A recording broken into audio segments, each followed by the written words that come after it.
ठीक है, अब पूछ रहा है यहाँ पे 200 बीट्स हैं, मतलब 200 beats are form between these two. तो n के पास दो पॉसिबिलिटी होगी, ये n की वैल्यू कितनी हो सकती है, 700 भी हो सकता है और 300 हो सकता है। देयर आर टू पॉसिबिलिटीज ना of the frequency of second uniform, it can be of frequency 700 hertz और 300। तो ये 500 था, 200 बीट्स थे, तो 700 300। अब यहाँ पे थोड़ा सा कंफ्यूजन होगा कि क्या लें, 700 लें या 300 लें, इसलिए वो एक और सिचुएशन देता है, बोलता है कि अगर इसकी थोड़ी सी फाइलिंग कर दिया, फाइलिंग करना मतलब उसको घिस दिया थोड़ा सा उसके ट्यूनिंग आर्म्स को, तो अगर फाइलिंग करेंगे तो बोलता है फाइलिंग करने के बाद यहाँ पे बीट्स 100 हो गए दोनों के बीच में, तो इसकी फ्रीक्वेंसी को हम चेंज नहीं करें, हम इसकी फ्रीक्वेंसी को चेंज करें सेकंड वाले की, पहले में कोई चेंज नहीं है, जो n1 है वो सेम है, n2 मैंने चेंज कर दिया, n2 को जब फाइलिंग करोगे तो वो इंक्रीज हो जाएगा। अब देख क्या रहे हैं कि ये इसकी फ्रीक्वेंसी इंक्रीज हुई तो यहाँ पे बीट्स घट गया, तो there are two possibilities, either n1 is greater than n2 और n2 is greater then n1। हम चेंज किस में कर रहे हैं, n2 में कर रहे हैं, n2 को बढ़ा रहे हैं बिकॉज ऑफ फाइलिंग। तो यहाँ पे देखो ये बढ़ रहा है तो इसके पास आ रहा है, लेकिन यहाँ पे बढ़ रहा है तो ये दूर जा रहा है, तो ये सिचुएशन ट्रू है ना, बिकॉज आफ्टर फाइलिंग जो पहले गैप 200 का था, अभी वो गैप कितने का आ रहा है, 100 का, मतलब इसकी फाइलिंग करने से ये क्लोज हो गया है, इसके देखो बिट्स कम हो गए ना, तो ये इसके क्लोज हो गया। तो यहाँ पे देख लो वही हो रहा है, जब n2 छोटा रहेगा n1 बड़ा रहेगा, तो इसको इंक्रीज करने पे n1 के क्लोज जाएगा, it means n2 is less than n1, n2 is less than n1, so n2 की वैल्यू कितनी होगी, 300। सो ऐसा वो देगा कि फाइलिंग कर दिया, वैक्सिंग कर दिया, जब भी हम फाइलिंग करते हैं उसके आर्म्स को फाइलिंग करते हैं तो its frequency increases, and if you are putting some wax और ऑयल, यहाँ पे ग्रीस ऑयल कुछ भी पुट करते हो तो इट्स फ्रीक्वेंसी डिक्रीजेस। तो वो दो ऐसा दो सिचुएशन दिया रहेगा, on the basis of that you can find what is the frequency. अब यहाँ पे मान लो जैसे नेक्स्ट एग्जांपल देख लो, ये दो यूनिफॉर्म है, इसका 200 है, इसका नहीं मालूम है अपने को, यहाँ पे 100 बीट्स थे, फिर बोला इसमें थोड़ा वैक्स पुट कर दिया, वैक्स पुट करने से यहाँ पे जो बीट्स हो गए वो 200 हो गए। तो इन दिस केस फर्स्ट की फ्रीक्वेंसी इज गिवन, तो सेकंड की दो पॉसिबिलिटीज है, या तो ये 300 हो सकता है या तो ये 100 हो सकता है। अब वो क्या बोल रहा है, इसमें वैक्स पुट कर दिया, वैक्स पुट करेंगे तो मतलब n1 n2 और दूसरी पॉसिबिलिटी क्या था n2 n1, तो पहले में वैक्स पुट करें मतलब ये घट रहा है, यहाँ पे भी ये घटेगा, तो देखो घटने से जब इसको वैक्स पुट किया ये घटा तो गैप बढ़ गया, मतलब ये सिचुएशन ट्रू है। यहाँ पे देखो ये तो क्लोज आ गया और ये दूर चले गया, तो ये सिचुएशन सेटिस्फाई करा, बिकॉज बीट्स बढ़ गए, बीट्स बढ़ गए मतलब दोनों के बीच दूरी बढ़ गई, फ्रीक्वेंसी पे रेंज गैप बढ़ गया, तो मतलब n1 छोटा है n2 बड़ा है, मतलब n2 की वैल्यू 300 होनी चाहिए, या n2 is greater then n1। सो यहां से उस सिचुएशन गिवन सिचुएशन दो सिचुएशन दिया रहेगा, on the basis of that you can find its frequency, the exact frequency of the second tuning fork या second musical instrument.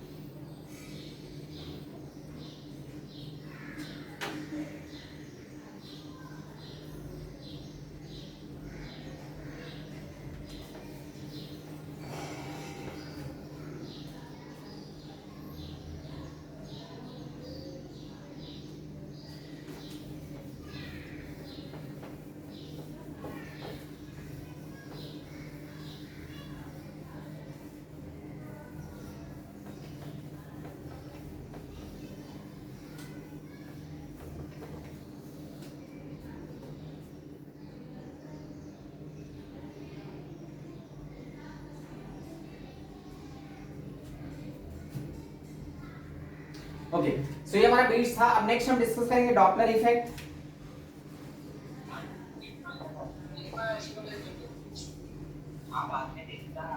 So next is Doppler effect. So Doppler effect is basically change. Hello, कोई किसको कुछ doubt है क्या?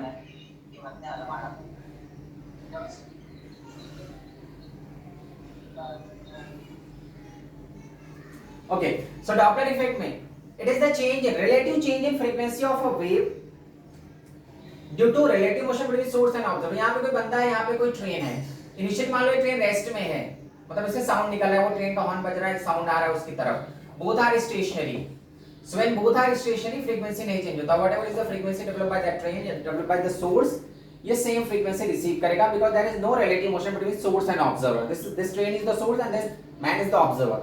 तो यहाँ से अगर एंड फ्रीक्वेंसी जनरेट करता है तो उस बंदे को भी एंड फ्रीक्वेंसी मिलेगा, because there is no relative motion. Second case में if the train is moving towards the source, ये ट्रेन सोर्स की तरफ आ रहा है and the source is stationary, थोड़ा टाइम बाद ट्रेन पास में आ गया, तो जब ये वो दूर था and the wave which is produced by this train is of frequency n1, यहाँ पे क्या होगा, अगर पास में आता है तो फ्रीक्वेंसी बढ़ जाती है n2। सिर्फ source and observer are getting closer, frequency of wave increases, frequency of sound increases। But that is not, that is just a relative change, उस ऑब्जर्वर के रिस्पेक्ट में वो इंक्रीज हो रहा है, और जो मतलब ओवरऑल जो साउंड की फ्रीक्वेंसी है, वो जो ट्रेन के सिस्टम से साउंड निकल रहा है, वो एक्चुअल में वो नहीं चेंज हो रहा है, this is just a relative change because of the relative motion between source and observer. तो ट्रेन आएगा इस आदमी की तरफ, इसके लिए फ्रीक्वेंसी बढ़ता रहेगा, लेकिन अगर कोई बंदा यहाँ पीछे है ट्रेन के, तो ट्रेन इसकी तरफ आ रही है, तो इसके लिए फ्रीक्वेंसी बढ़ेगा, उसके लिए फ्रीक्वेंसी घटेगा। तो एक बंदे के लिए फ्रीक्वेंसी बढ़ रहा है, एक बंदे के लिए घट रहा है, तो हम ऐसा नहीं बोलेंगे कि साउंड में दोनों कैसे हो रहा है, बिकॉज उसका एक्चुअल फ्रीक्वेंसी नहीं चेंज हो रहा है, this is just a relative change. So whenever source and observer are getting closer to each other, the frequency of sound increases. If source and observer are getting away from each other, observer यहाँ पे है, initially this train is closer to the observer, और this train is moving away from observer, थोड़ा time बाद वो दूर चली गई, so when it is closer, whatever the frequency of sound is, that frequency decreases. So here N1 and N2, so N2 is less than N1. So whenever source and observer are getting closer, the frequency of sound increases. If source and observer are getting away from each other, frequency of sound decreases. तो हम यहाँ पे expression use करते हैं Doppler effect, N2 is equal to N1 V plus minus VO divided by V minus plus VS. So N2 is equal to N1 V plus minus VO divided by V minus plus VS, where V is the speed of sound, VO is the speed of observer, and VS is the speed of source. So by using this expression, N2 is equal to N1 V plus minus VO divided by V minus plus VS, you can find the changed frequency of sound, whether observer is moving towards the source or source is moving towards the observer, it depends. तो उसके according हम यहाँ पे plus minus use करते हैं। यहाँ पे मैं केसेस बता दे रहा हूँ। If in the first case, suppose for बंदा ये रेस्ट में, आदमी रेस्ट में, that my observer is at rest and train is moving towards the observer. Second case, this observer is rest and train is moving away from observer. In the third case, if this train is stationary, that source is stationary, but observer is moving towards the source. In the next case, if this train is at rest, that source is at rest, but observer is moving away from the observer. ये चार cases देखते हैं, फिर आगे ये देखेंगे। So in the first case here, observer की velocity is 0, तो N2 is equal to what? N1. Observer is at rest, so in numerator you just have to write V. V divided by, because train is moving towards the observer, so train is going to increase the frequency of sound. So denominator में, that train का effect is in denominator, so you have to decrease denominator. When you are decreasing the denominator, its actual value increases. So here what you have to put? V minus Vs. In the second case, train is moving away, so again N2 is equal to what? N. No change in numerator because observer is stationary. Now this train is moving away from observer. So when train is moving away, it is getting away. So when separation between source and observer increases, the frequency of sound decreases. Now its effect is in denominator. So by increasing the denominator, you can decrease the frequency. तो यहाँ पे क्या हो जाएगा? V plus Vs. In the third case, train is stationary. It means denominator में कोई change नहीं आएगा, numerator में हम change करेंगे because observer की velocity is in numerator. तो here N2 is equal to N1. In numerator, denominator तो ऐसा ही रहेगा in numerator, because that observer is getting closer to the source. So when observer is getting closer to the source, frequency of sound increases, and its effect is in numerator. So by increasing the numerator, you can increase the frequency, increase the value. So what we can write? V plus VO. In the next case, observer is getting away, so N2 is equal to N1 in denominator, no change, it is just V. In numerator, because the observer is getting away, so it is going to decrease the frequency. So by decreasing the numerator, you can decrease the value to V minus VU. These are the cases when one is stationary, either source is stationary or observer is stationary. When both are moving, अगर दोनों ही move कर रहे हैं. Fifth case, if the observer is moving towards the train and train is moving towards the observer. Next case, if both are moving away from each other, VO and the train is moving, VS. Seventh case, if observer is moving towards the source and say source is moving towards away from the observer. And in the next case, this is the last case, when observer is moving away from the source and source is moving towards the observer, like this. So now in the first case, both are getting closer to each other, so both are responsible for increase in frequency of the sound. So here N2 is equal to N1. Source is trying to increase the frequency and its effect is in numerator, so what you can write? V plus VO. Even because of observer also frequency increases because observer is moving towards the source. So observer का effect is in denominator. So by decreasing the denominator, you can increase the value. So what you have to write? V minus Vs. In this case, both are getting away. So N2 is equal to N1. Source is trying to decrease the frequency because it is moving away from the source. So its effect is in numerator. So V minus VO divided by, because of observer is getting away now, observer is trying to decrease the frequency, even source is also trying to decrease the frequency. Source is moving away from observer and source का effect is in denominator. So by increasing denominator, you can decrease the frequency. So V plus VA. In the next case, observer is moving towards the source and source is moving away from observer. So here N2 is equal to N1. Observer is moving towards the source. So observer is trying to increase the frequency and its effect is in numerator. So V plus VO. And source is trying to decrease the frequency and its effect is in denominator. So by increasing denominator, to V plus VS. In the next case, observer is moving away from source. So N2 is equal to N1. Observer is moving away from source. So it is trying to decrease the frequency and its effect is in numerator. So V minus VO. Divide by. Source is trying to increase the frequency और denominator में है वो. तो V minus VS. By decreasing the denominator, you can increase the frequency. So these are the 8 cases. यही इतने cases होते हैं. इसके अलावा कोई केस नहीं है. हाँ, कंडीशन है ये कि when you are applying, when you are using these equations, तो source and observer की जो velocity होनी चाहिए वो same line में होनी चाहिए. ऐसा नहीं कि वो कुछ एंगल बना रहे हैं. If some angle is formed, you have to resolve, you have to find the component. Suppose करो observer ऐसे जा रहा है v velocity से, v by 4 से जा रहा है और ट्रेन ऐसे जा रही है v by 2 से. It is making 60 degree. Then you cannot directly use these equations. यहाँ पे source की velocity में v by 2 नहीं ले सकते. You have to resolve it in the direction of velocity of observer. So if you are resolving it, you will get v by 4. So observer की velocity भी v by 4 है, source की velocity भी v by 4 है, and both are getting closer to each other. तो n2 is equal to क्या हो जाएगा n1. इसकी वजह से बढ़ रहा है तो v plus v by 4 because of source also increases and source का effect is in denominator. तो v minus v by 4 denominator को decrease कर दो. सेकंड केस, मान लो यहाँ पे कोई दीवार है, एक कार जा रही है. अब ये कार से साउंड निकला, वो साउंड रिफ्लेक्ट करके वापस उसको सुनाई दिया. द रिफ्लेक्टेड जो इको उसको सुनाई दे रहा है. The velocity of the car is v by 4 where v is the velocity of sound. ये कार v by 4 जा रही है. यहाँ पे जो फ्रीक्वेंसी निकली वो n1 दीवार पे जाके पहुंची तो वो that is changed because source is moving to n2 हो गई and it is reflected with same frequency n2. यहाँ पे जब रिसीव किया तो that is n3. So at the first time ये हमारा सोर्स है और ये ऑब्जर्वर है because वॉल साउंड को रिसीव कर रहा है. In the first case, this car is the source and wall is the observer. But in the second case, because the sound waves are reflected from the wall, in the second case, this wall acts as a source and this car is the observer because the driver is observing that sound. So in the first case, this car is the source, wall is the observer. In the second case, for the reflected wave, this wall is the source and car is the observer. So अब यहाँ पे देख लो, for n2, this is what the source. So n2 is equal to n1. This observer is stationary. V upon the source is moving towards the observer. So v minus v by 4. Now during n3 is equal to क्या होगा n2.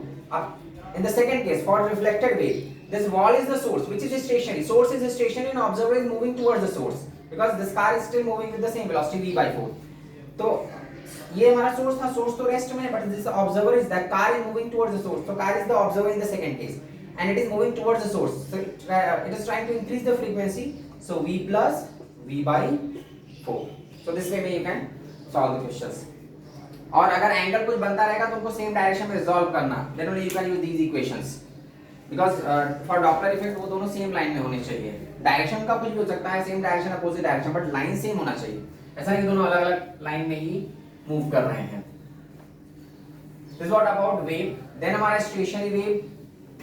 अब अगर हमारा एक progressive wave जाके किसी wall से reflect करके रिटर्न आता है, if a wave is reflected and superimposed with incident wave, हम कहीं पहाड़ के पास खड़े होकर चिल्लाते हैं तो वो इको आता है, that is not a stationary wave. Because जब हम कुछ चिल्लाते हैं ना तो वो साउंड जाके रिफ्लेक्ट करके आता है. तो at the time of reflection हमारा इंसिडेंट वेव नहीं जा रहा है because हमने एक बार कुछ चिल्लाया और वो साउंड रिफ्लेक्ट करके आ रहा है. तो at the time of reflection there is no incident wave. हम दोबारा तो नहीं चिल्ला रहे हैं.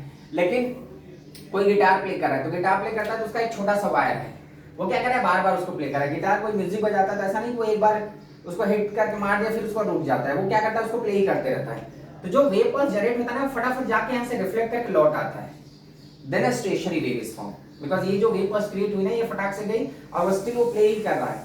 So when incident wave is superimposed with reflected wave, when to identical waves which are superimposed in opposite direction, then stationary waves are formed. मतलब कोई mountain के पास खड़े होके वही साउंड बार बार चिल्ला रहा है, किसी का नाम लेके बार बार चिल्ला रहा है, तो जब भी वो साउंड गया और रिफ्लेक्ट करके आ रहा है, इको आ रहा है, तभी भी वो चिल्ला ही रहा है पागल के जैसा. तो इंसिडेंट वेव भी जा रहा है, रिफ्लेक्टेड वेव भी आ रहा है, and both the waves are superimposed. So when incident wave is superimposed with identical reflected wave, then stationary waves are formed. And why it is called stationary? Because इसमें waves move नहीं करती, तो जहाँ पे मतलब जो पार्टिकल्स जिस amplitude पे होते हैं वो वहीं पे होते हैं. So इस टाइप से this is what source from where wave is reflected. ये वेव ऐसे जाके यहाँ पे हिट की, जब हिट करेगा तो उसका फेज बदल जाएगा, इस टाइप से आएगा. And stationary wave is formed. This way. So this is what the stationary wave. Stationary wave में जो लूप्स होते हैं जहां पे एंटी नोड होगा, the point where amplitude is maximum called antinode, A max, और ये हमारा ए मिनिमम है। सो ये मैक्स वाला नोड होता है, एंटी नोड होता है, और मिनिमम वाला node. So point at which amplitude is minimum are called node and point at which amplitude is maximum called antinode. यहाँ पे नोड्स और एंटी नोड्स का पोजीशन नहीं बदलता।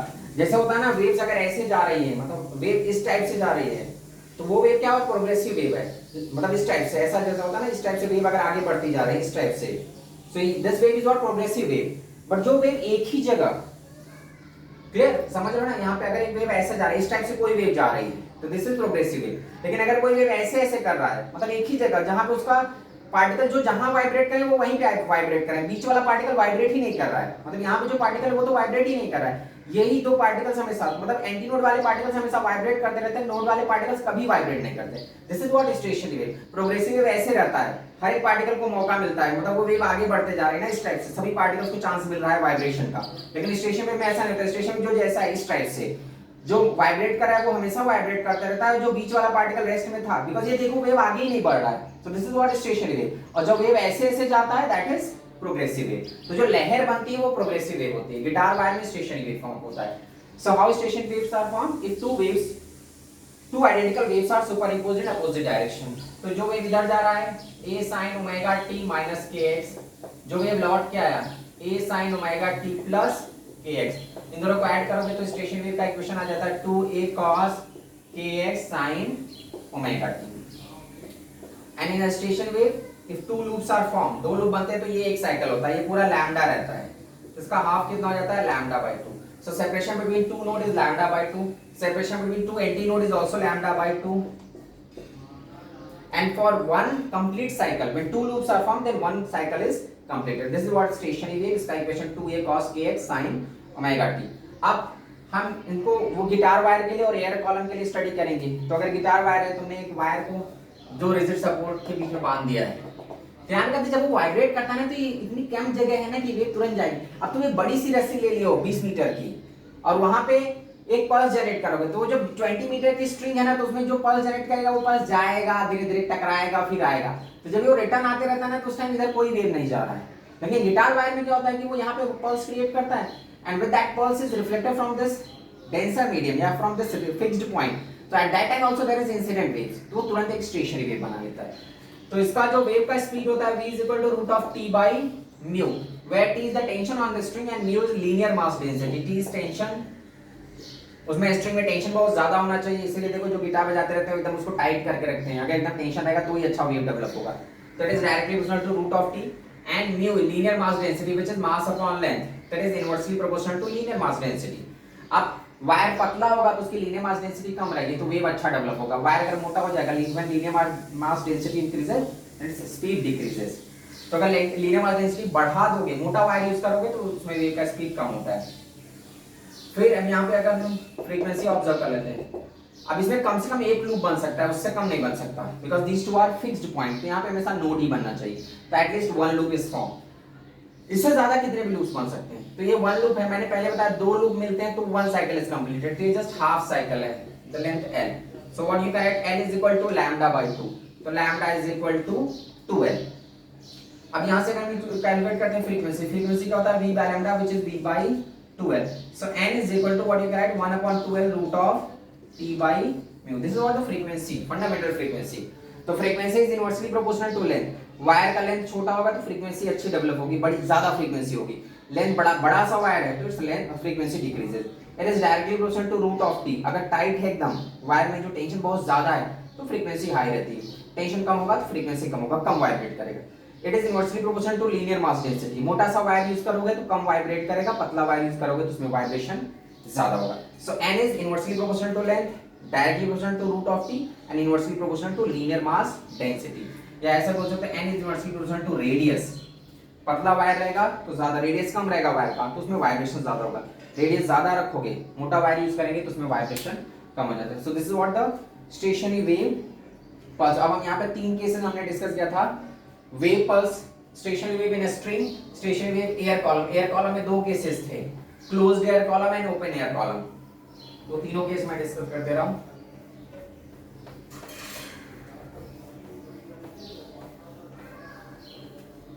सो देयर आर थ्री केसेस जो आपको सिलेबस में है, three cases of station wave. First case wave on string, second case air column and third case open air column and closed air column. तो पहला तो हमारा एक वेव है जो दो रिजिड सपोर्ट में बताऊंगा. मतलब एक वायर है, this is fixed in two rigid support.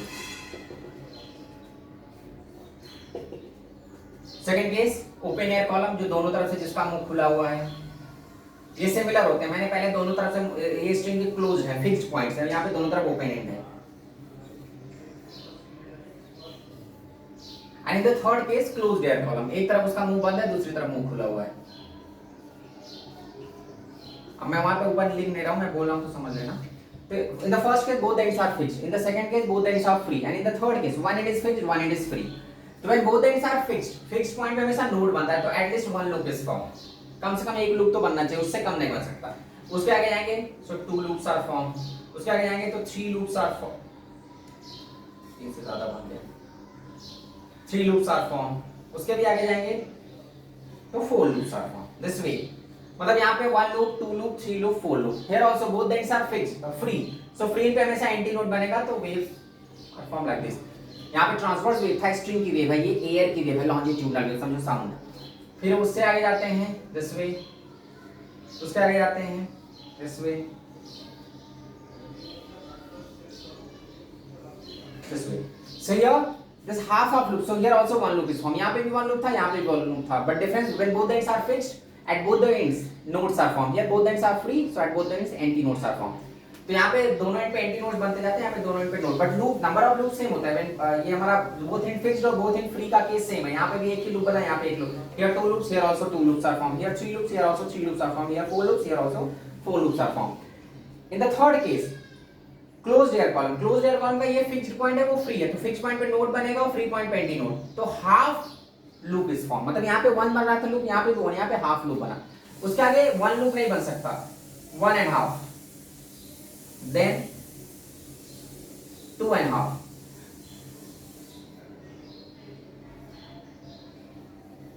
Then three and half.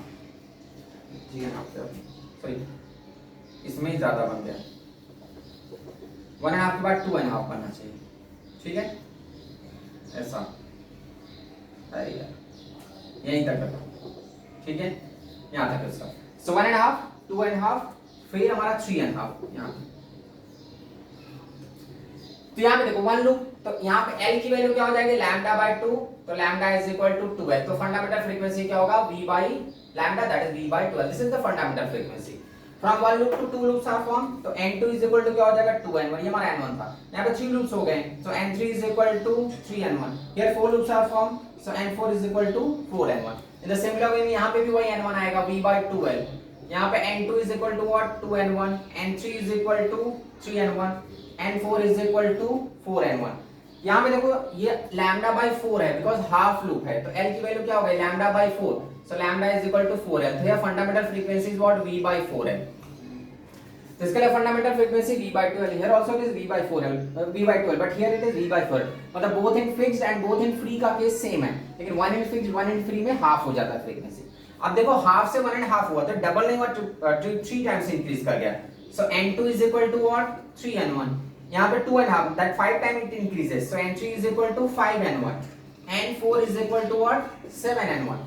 So in this case, in the first case, n1, 2n1, 3n1, 4n1. Here also n1, 2n1, 3n1, 4n1. But here n1 से 3n1 हो रहा है. Even frequencies नहीं मिलते, even harmonics यहाँ पे नहीं मिलते. Here all even and odd harmonics are present. इसमें सारे frequencies present है, इसमें भी सारे frequencies present है. But here only odd harmonics are present. Even harmonics नहीं मिलते इस केस में. तो ये जो frequencies होती हैं इसको हम harmonic, ये first harmonic, ये second harmonic, here it is third harmonic and fourth harmonic. And frequency next to harmonic is overtone. ये first overtone, second overtone, third overtone. Similar way में ये हमारा first harmonic है, ये हमारा second harmonic, third harmonic and fourth harmonic. Overtone यहाँ से start होगा, first overtone, second overtone and third overtone. In this case, this is what first harmonic. यहाँ से हमारा second harmonic इसमें मिलता ही नहीं, because direct वो 3 time increase कर गया. तो first harmonic बाद direct 3 harmonic, इसमें अब केवल odd harmonics मिलते हैं. 3h1 मतलब h3 लिख दे रहा हूं मैं. Third harmonic, here it is what, fifth harmonic and seventh harmonic, h7. So first harmonic, third harmonic, fifth harmonic and seventh harmonic. So in this case, when one end is fixed, one end is free. Only odd harmonics are present here. Both even and odd harmonics are present. अब overtone, यहाँ पे हमारा overtone पहला हो गया, वो first overtone, second overtone and third overtone. So overtone उसी sequence में मिलते जाएंगे. तो first harmonics, third harmonic, fifth harmonic and seventh. Only odd harmonics are present. Overtone यहाँ से स्टार्ट होगा. सो अगर हम बोथ इन फिक्स्ड और बोथ इन फ्री में ओवरटोन में वन ऐड करते हैं तो you will get harmonic. But यहाँ पे क्या होगा, ओवरटोन को 2 से मल्टीप्लाई करके वन ऐड कर दोगे, then you will get the harmonic. So here it is just overtone में वन ऐड किया तो हार्मोनिक मिल जाता है. But here you have to multiply that overtone by 2 and then add 1, so you will get the harmonics. अब question में मान लो अगर ऐसे क्यूब्स एंड कॉलम्स में कुछ भी दिया हुआ है,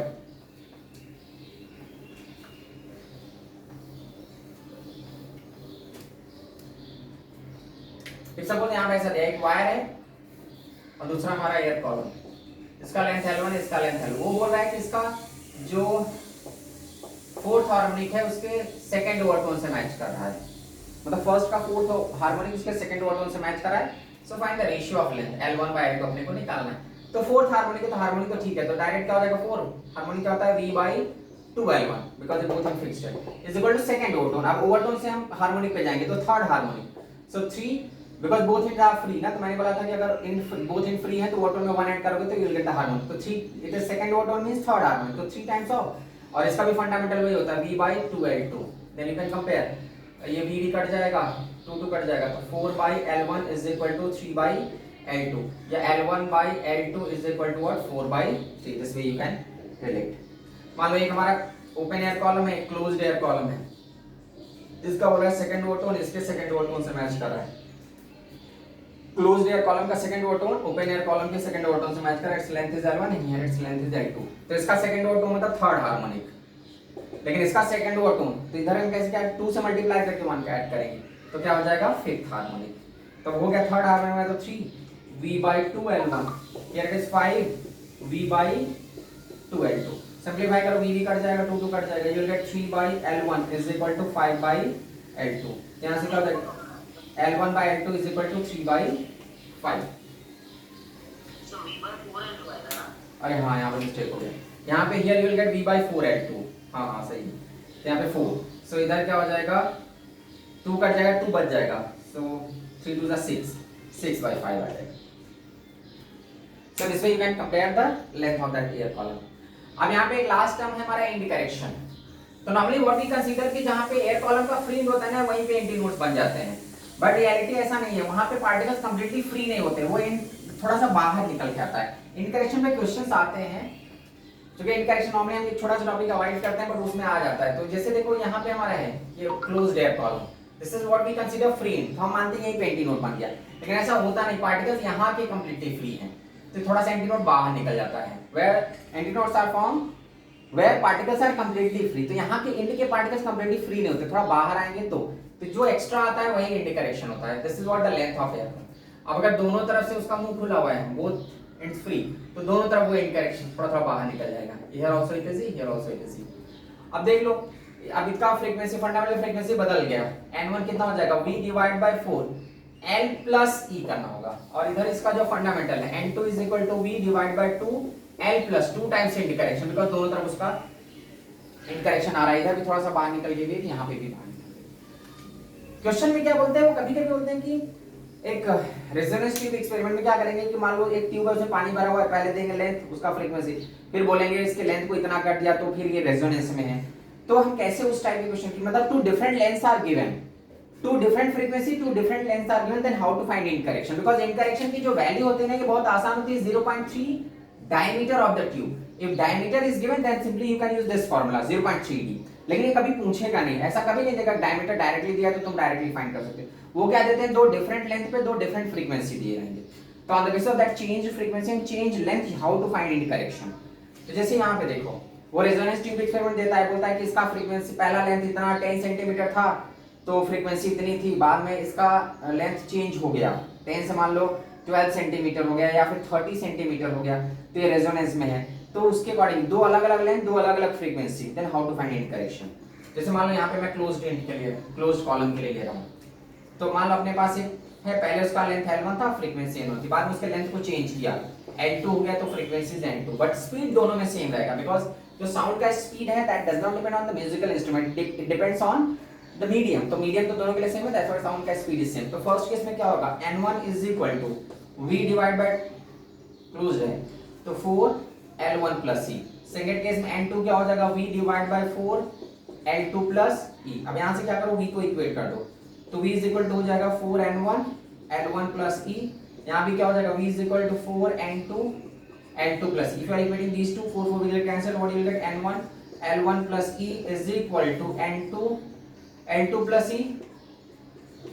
Now if you are equating these two, so N1 L1 plus N1 E is equal to N2 L2 plus N2 E. उसको उधर ले जाओ, इसको इधर ले आओ, तो what you will get, N1 L1 minus N2 L2 is equal to N2 minus N1 into E. या end correction is what, N1 L1 minus N2 L2 divided by N2 minus N1. This way you can find the end correction. तो तुमको दो अलग अलग length पे दो अलग अलग फ्रीक्वेंसी दिया रहेगा तो वहां से हम end correction निकाल लेते हैं। सेम यहाँ पे भी हम कर सकते हैं। मान लो ओपन एयर कॉलम है, its length is L1 and second case में its length is L2, here its frequency is N1, here its frequency is N2। Most of the time ये क्लोज्ड एयर कॉलम का ही पूछता है, और resonance tube experiment पानी भरेंगे ऊपर नीचे तो एक एंड जहां जिधर एंड पे पानी रहेगा वो क्लोज्ड एंड है, दूसरा एयर वाला ओपन एंड। ये हमारा इसमें क्या हो जाएगा, फिर से देखो N1 is equal to what, V divide by 2 L1 plus 2E। Here N2 is equal to V divide by 2 L2 plus 2E। दोनों साइड से इक्वेट कर दो तो V इक्वेट करोगे तो क्या हो जाएगा, 2N1 L1 प्लस 2E। और यहां से क्या हो जाएगा, 2N2 is equal to 2N2 L2 plus 2E। 2 2 cut कर दो, N1 L1 plus 2N1E is equal to N2 L2 plus 2N2E। अब यहाँ से कॉमन नंबर लेके क्या हो जाएगा, N1 L1 minus N2 L2 divide by 2 N2 minus N1 is equal to what, end correction. तो इसका हाफ इन करेक्शन जितना एयर मतलब इसमें डबल इन करेक्शन हो जाता है, दोनों साइड में E निकलता है और यहाँ पे एक ही साइड में निकलता है। तो लेंथ और अलग अलग फ्रीक्वेंसी के बेसिस में you can find in correction.